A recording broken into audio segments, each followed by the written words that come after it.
Today, we're going to install a Sword 2x rear derailleur. The tools you will need are a torque wrench, 4 and 5 mm hex bits, 3, 4, and 5 mm hex wrenches, a chain breaker, and a cable cutter.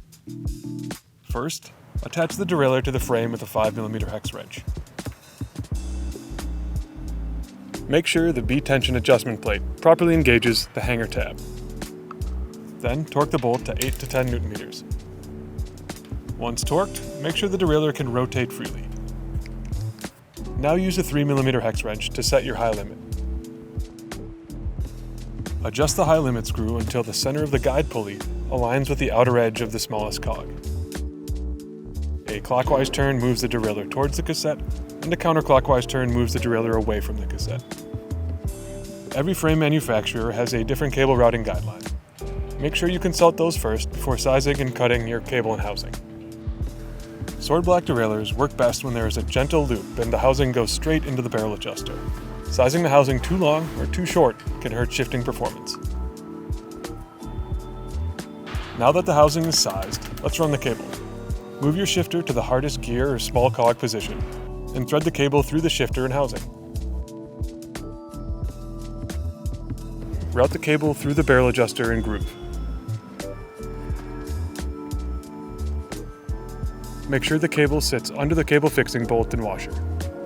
Pull tight to remove any slack in the cable and secure the cable fixing bolt to 5 to 7 Nm.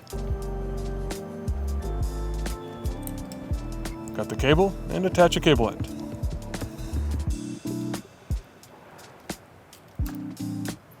Now let's size the chain. Wrap the chain around the largest chainring and the largest cassette cog. Do not route it through the rear derailleur. Stretch the chain tight and place 2 inner links next to each other on the large chainring. Add 2 extra inner links and make your cut there.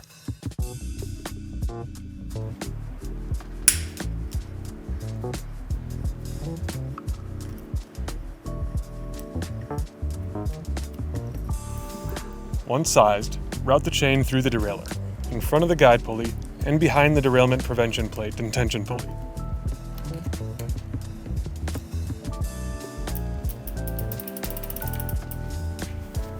Route the chain through the front derailleur and around the chainring. Connect the ends according to the manufacturer's guidelines. Make a shift to the second smallest cog. If the chain doesn't move, turn the derailleur's barrel adjuster counterclockwise. Repeat until the derailleur moves the chain to the second smallest cog.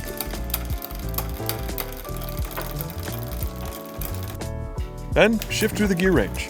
If shifting is slow to move to a larger cog, turn the barrel adjuster counterclockwise. If the shifting is slow to move to a smaller cog, turn the barrel adjuster clockwise.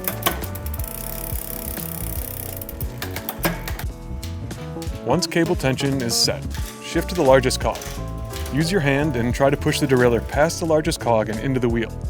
If the derailleur moves past the cog, adjust the low limit screw clockwise until you can't move the derailleur into the wheel. You want the guide pulley to be centered beneath the largest cog of the cassette. Finally, it's time to make the Bension adjustment. Move the chain to the small chainring. With the chain on the small chainring and the largest cog, adjust the B-limit screw until there is a 4 to 6 mm gap between the guide pulley and the tips of the teeth of the largest cog.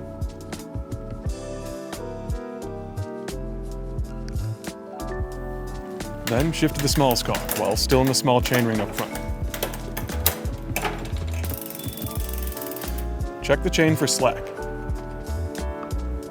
If you notice slack in the chain, turn the B-tension screw clockwise until the return spring stop screw no longer contacts its stop. There should be no more slack. Awesome, great work on the Sword Black 2x rear derailleur install. If you have any questions or concerns, please email us at service@microshift.com.